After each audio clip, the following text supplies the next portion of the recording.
Bienvenidos una vez más a la entrevista en Deutsche Welle en español. Mi nombre es Carol Guerrero, los saludo desde Berlín y hoy hablaremos de la segunda vuelta de las elecciones presidenciales en Colombia.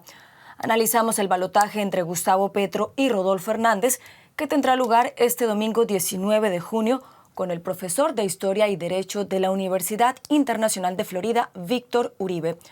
Profesor Víctor Uribe, muchas gracias por estar con nosotros. Gracias a ustedes por la invitación. Profesor, tanto Gustavo Petro como Rodolfo Hernández dicen ser los candidatos del cambio. ¿Estamos de verdad ante un cambio en Colombia sin importar quién gane este domingo? Sí, yo creo que los resultados de las elecciones primarias reflejan un desgaste profundo del sistema político colombiano, de los partidos tradicionales de Colombia, y un deseo de la ciudadanía, masivo deseo de efectuar el cambio. La cuestión obviamente es qué tipo de cambio y quién va a efectivamente implementar el tipo de cambio que los colombianos esperan y necesitan urgentemente. Analicemos los dos posibles panoramas. ¿Qué se puede esperar de una presidencia de Gustavo Petro? Sus críticos afirman que si él gana las elecciones, habrá expropiaciones en Colombia o incluso que no habría comicios dentro de 4 años. ¿Qué tanto fundamento tienen estas afirmaciones? Yo personalmente pienso que esto es parte de una estrategia de sembrar miedo ante la posibilidad del ascenso de la izquierda, que sería la primera vez que la izquierda gobierna en Colombia. Creo que el récord de los últimos 25 años de parte de Gustavo Petro indica que él se ha comprometido a participar en el juego democrático. Él ha dicho repetidamente y se ha comprometido a que no se perpetuará en el poder, a que no habrá un cambio brusco del modelo económico, a que no atacará la propiedad privada, la libre empresa, de tal manera que me parece que esto no es más que parte de una estrategia que se ha usado en el pasado exitosamente de generar la idea de que Colombia se convertiría en una nueva Venezuela o en una nueva Cuba, y creo que estamos lejos de ese tipo de escenario. Bueno, si en caso contrario gana Rodolfo Hernández, ¿qué panorama se puede esperar? Sus críticos lo acusan de no tener experiencia, de no respetar a las mujeres y hasta le llaman el Donald Trump colombiano. ¿Se tendría un escenario así de impredecible con Rodolfo Hernández? Realmente es muy impredecible lo que va a pasar en una presidencia de Rodolfo Hernández. Es una persona que no tiene un partido político, que no tiene una bancada en el Congreso, que ha dicho que gobernará sin comprometerse con ningún sector político a conceder ningún tipo de cosas a cambio de puestos, etcétera, etcétera. Pero la realidad de la política es que la política se hace con partidos políticos y se hace en una democracia en conjunto con el Congreso.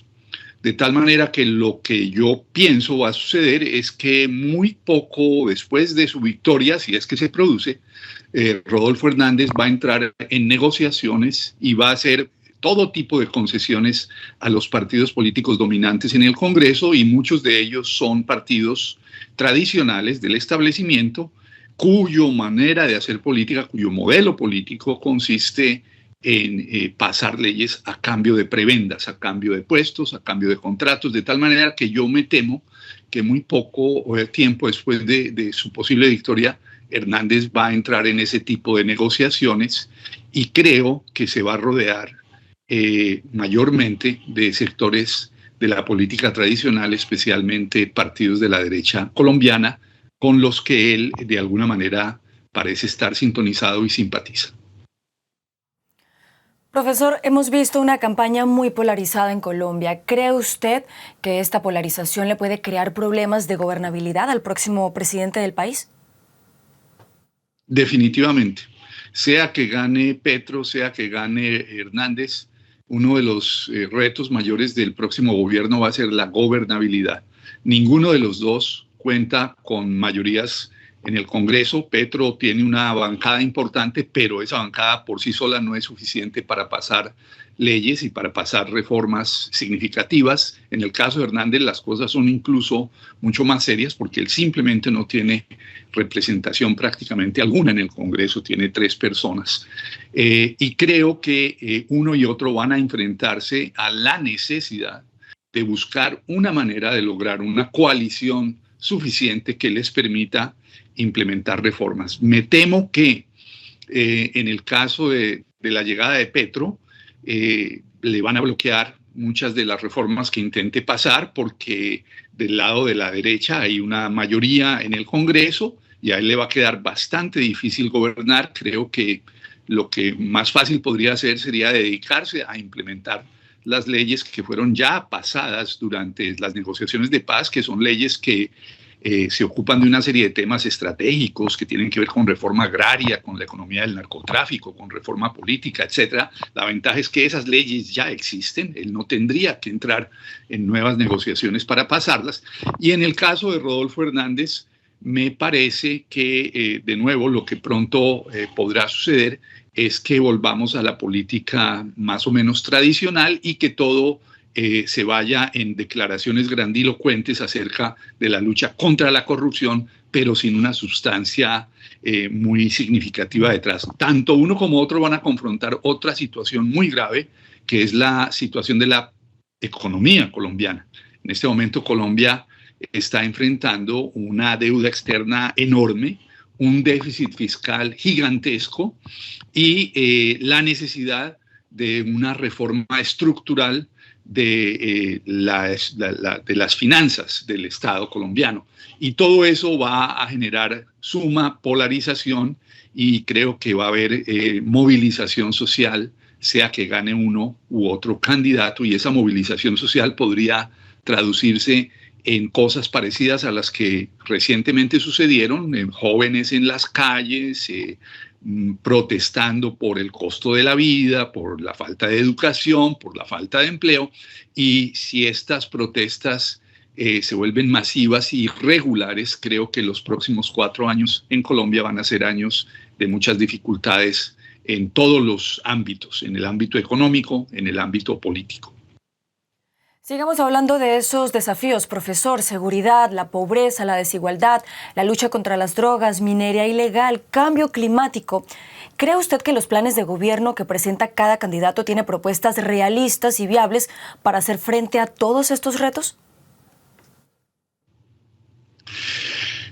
Lo que pasa es que los planes de gobierno de una campaña y las promesas de gobierno de una campaña terminan cambiando radicalmente una vez que la persona llega al poder, porque la realidad de las finanzas públicas en particular va a ser muy difícil que se puedan implementar todos los programas de los que se han hablado, particularmente renta básica, es decir, subsidios masivos a la población de edad mayor, a la población desempleada, a los jóvenes que buscan educación gratuita. Yo creo que simplemente las finanzas de Colombia no dan para la implementación de muchos de esos planes. En el lado, por ejemplo, ambiental, todo lo que tiene que ver con la política energética, con la posible transición a combustibles no fósiles, con la posible debilitación del petróleo como un sector importante de la economía colombiana. Hay mucho del dicho al hecho y creo que va a ser muy difícil desmontar una economía que hasta ahora se ha apoyado importantemente en la exportación y la producción de petróleo, de tal manera que yo creo que tanto en el tema de los programas sociales, temas de nuevo de desempleo, de reducción de la pobreza, como en el tema de las cuestiones ambientales, los cambios van a ser muy difíciles de implementar y no van a ser radicales. Yo creo que van a ser mucho más moderados y mucho más graduales de lo que muchos seguramente quisieran, pero me parece que esa es la realidad de cuando uno gobierna con el dinero que tiene y con los apoyos políticos que tiene, y tanto lo uno como lo otro, los dineros y los apoyos políticos van a ser sumamente difíciles de lograr. En temas de política exterior, uno de los tantos desafíos que tendrá el próximo mandatario colombiano será la relación con Venezuela, deteriorada desde hace por lo menos 2 décadas. Ambos candidatos han expresado su voluntad de reconstruir vínculos con Caracas. ¿Qué se puede esperar de este posible acercamiento, profesor? Sí, en ese tema por lo menos es refrescante saber que tienen una posición más realista y se dan cuenta que la frontera con Venezuela es una frontera crítica, que la migración venezolana a Colombia también es una situación sumamente explosiva y están dispuestos a reconstruir unas relaciones que fueron rotas bruscamente y manejadas torpemente por el actual gobierno.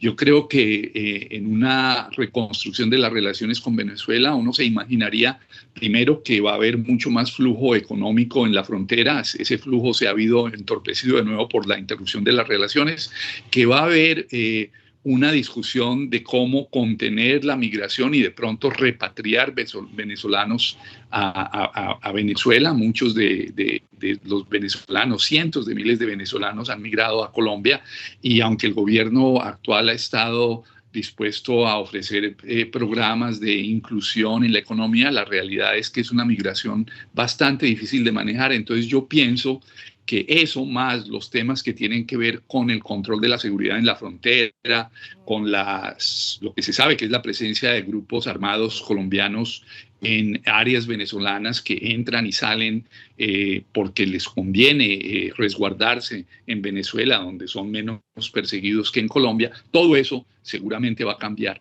y va a ser un proceso probablemente lento, pero que yo espero que empiece desde el día número 1 de cualquiera de los dos gobiernos. Y me parece que será algo positivo porque, de nuevo, haber roto relaciones con un vecino tan estratégico como lo es Venezuela, pienso que fue un desastre para Colombia y también para Venezuela. Colombia es uno de los aliados más fuertes que ha tenido Estados Unidos durante mucho tiempo. ¿Cree que esta cercanía entre Bogotá y Washington se mantendrá sin importar quién gane estas elecciones, profesor? Sí, yo pienso que en el caso de las relaciones con Estados Unidos tampoco va a haber un cambio brusco. Me parece que tanto Petro como Hernández reconocen el carácter estratégico de esa relación. Esa relación obviamente tiene asuntos conflictivos como los relacionados, por ejemplo, con el combate a los cultivos ilícitos. Estados Unidos ha tratado de presionar para que se use el glifosfato. Yo pienso que uno y otro candidato se van a rehusar a ese tipo de situaciones, pero me parece que van a mantener una relación. Las conversaciones seguramente van a girar en torno al tema de comercio bilateral o tratados multilaterales de comercio, como el tratado que en el pasado hizo que Estados Unidos copara economías de América Latina, la mexicana en particular. Los tratados de libre comercio creo que van a entrar en revisión, creo que tanto uno como otro van a empezar a presionar para que nuevamente se sienten los dos gobiernos a negociar los términos de los intercambios económicos bilaterales, porque es claro que el campo colombiano se ha quebrado, que el campo colombiano y la producción colombiana ha prácticamente desaparecido debido a los términos de los tratados de libre comercio y pienso que tanto uno como otro van a adoptar una postura más proteccionista en lo que tiene que ver con la producción colombiana, tanto la agrícola como la industrial. Profesor de Historia y Derecho de la Universidad Internacional de Florida, Víctor Uribe, muchas gracias por habernos acompañado en esta entrevista. Gracias a ustedes, muy amables.